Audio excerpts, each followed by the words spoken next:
Hello there, my frugal friends. We are in a different room in the house today. We are in the dining room. The dining room is where we keep the chest freezer. We have this small chest freezer.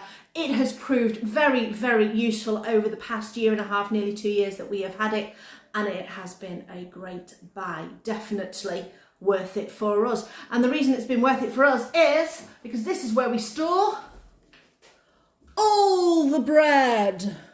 Yes.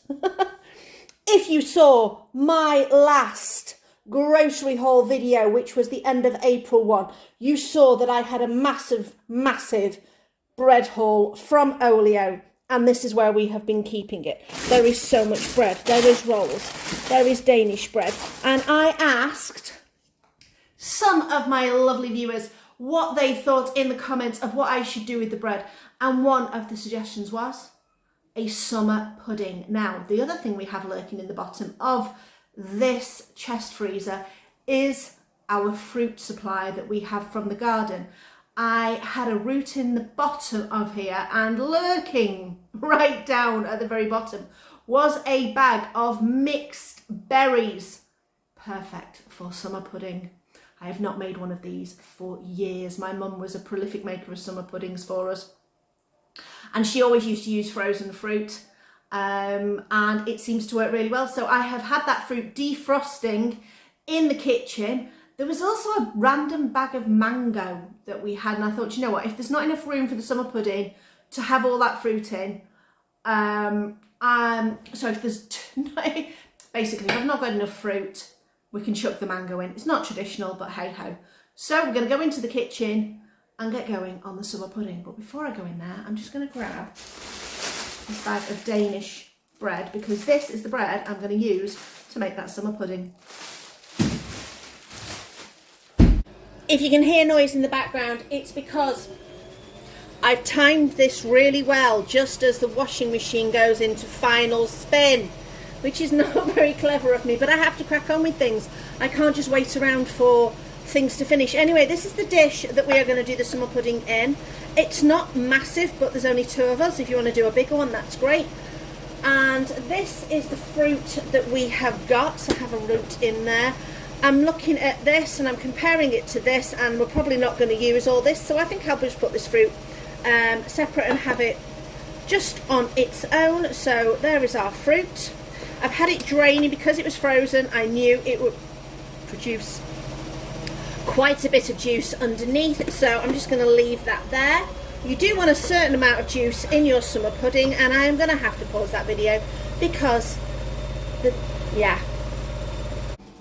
okay, it's finally stopped spinning. Hopefully it will be a little bit quieter for the rest of the video. Sorry about that. I say, life goes on in these videos. I still need to do stuff, so let's get on with the rest of this summer pudding. Right, back to the summer pudding. So we've got our tin. The other thing you're going to need is you're going to need a saucer that can fit on top of your tin, because you're going to use that to press down your summer pudding. I have got here 8 slices of bread. I'm going to trim off the crust because you don't want the crust in there. I'm going to save those for something else. I'll probably dry them for breadcrumbs. So I'm going to chop off as much as I can. I'm not going to be 100% on the crust, because you find Danish bread has got a bit of a wave to it, so it's not as easy to trim off. So you want quite a thinnish bread to do this. Right, now I've done that, what I'm going to do is I'm just going to measure and see that I need them to go that way. So I'm going to cut them that way as opposed to that way, because I want to overlap slightly. And then, because these are still frozen, I'm just going to leave them for a little bit, just as I get through with my sharp knife, just to defrost for a little while. It won't take long at all now that I've cut them up into the smaller pieces. And I don't particularly worry about bread being soggy from frozen. I've never found it to be true. If you have, but I'm only telling you what my experience is. So I'm going to leave them just propped up like that, because that'll just mean that the air will circulate around them, and then we'll get on with making the rest of the summer pudding. I've just moved those crusts into this tub. I think what I'm probably going to do is just chop them into pieces like that sort of size and stick them in the air fryer for a little bit to make some nice croutons. Right, let's get started. So first thing first, the main thing is you want to do it so you don't have seams busting. So I'm going to go in here and I'm going to overlap. That is the main thing, is the overlapping of your bread to make sure that you haven't got any gaps. So I'm pressing it in. So go round, round, all the way, creating that overlap. Now the good thing is if you do overlap and you do miss a little bit, so for example, maybe that overlap's not as good as it could be, I can patch it. Nobody will know. There we go, all the way around. And then we're going to stuff this with as much of this fruit as we can possibly find. Now, do I risk? Do you know what I'm going to do? That's not quite, I'm going to cut one in half. And go in with an extra bit of padding there. So, press it all down to make sure that your seams are all nice and sturdy. What do we think? A little bit extra there. Just that little bit. There we go. Right, in with our fruit. I'm going to get a laid spoon. In we go. I'm going to start with all the berries, and then if I have space for those mangoes, we'll see how we do. Because we want to squish and squash. Right, that's all the berries. Let's go in with some of this mango. I think I'm going to chop it up a little bit though, because it's just that little bit too big. So we'll probably go into smaller thirds, I think, for these size cubes. This is going to be a totally tropical summer pudding. So I'm going to carry on chopping these and come back to this once I've done that. So I've decided to go for it. All of this last mango in there. I might come to live to regret it, but we shall see. I'm going to squash down with the back of my spoon. Keep it nicely tucked in.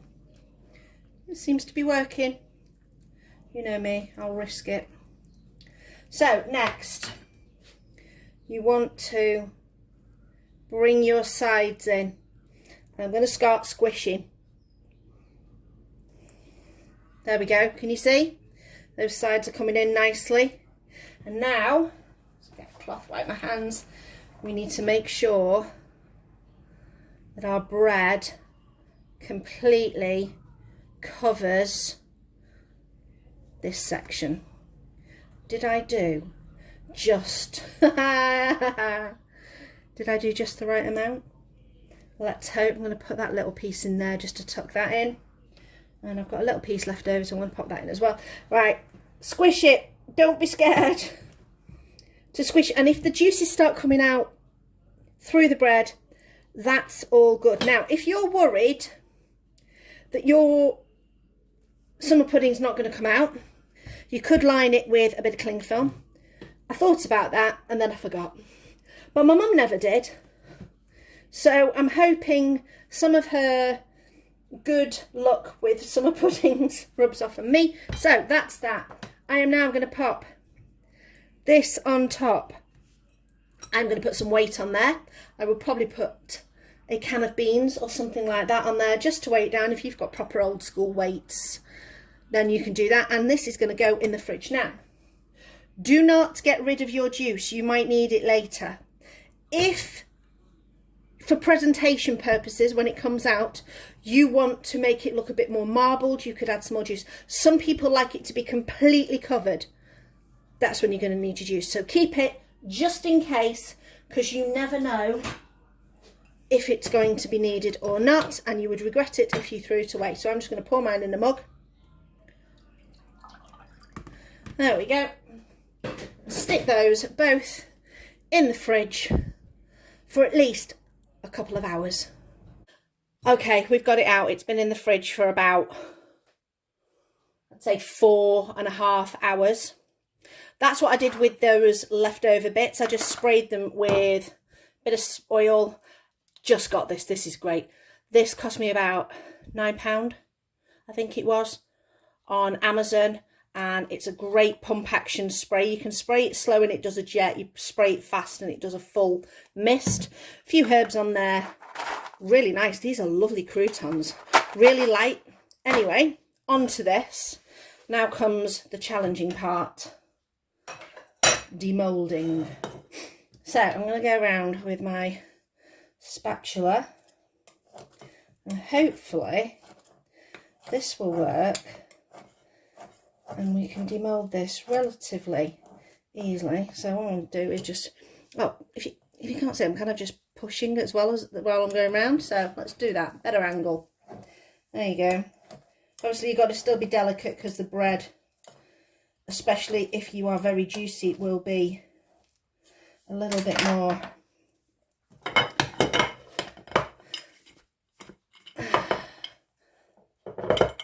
Oh, got a bit of give.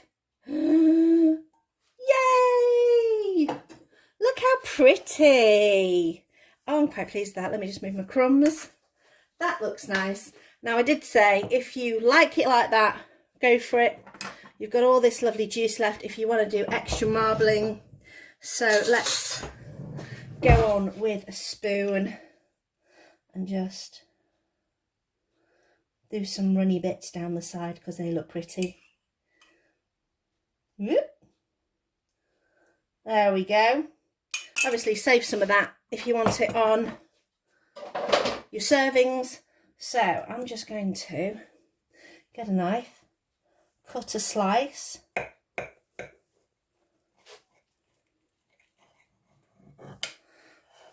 There we go.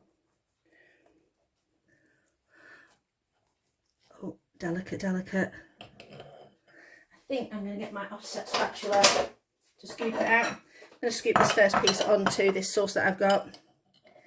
Are we ready? Fingers crossed it doesn't all just fall out. Oh, a little bit. There we go. On the plate. Don't forget the rest of the fruit, if some fell out. Spoon or fork. Now, if this was when my mum made it, it would now be covered in lashings of double cream. I don't have any cream in. We're going to have ours with some ice cream instead.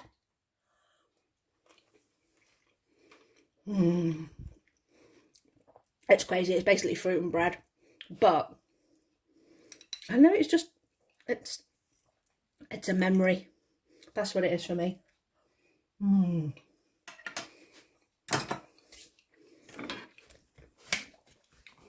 Like I said before, summer pudding was something that my mum used to make, so I'm getting flashback memories. And I have a little confession to make. When my mum used to make this, if she had bits of bread left over and little bits of fruit left over, I would dip the bread into some of the fruit and the fruit juice and pour cream over the top and just eat it like that. It's like when your mum used to give you the scrapings of a bowl when you were making cakes. It's really nice. It's evoked a memory. I might get emotional.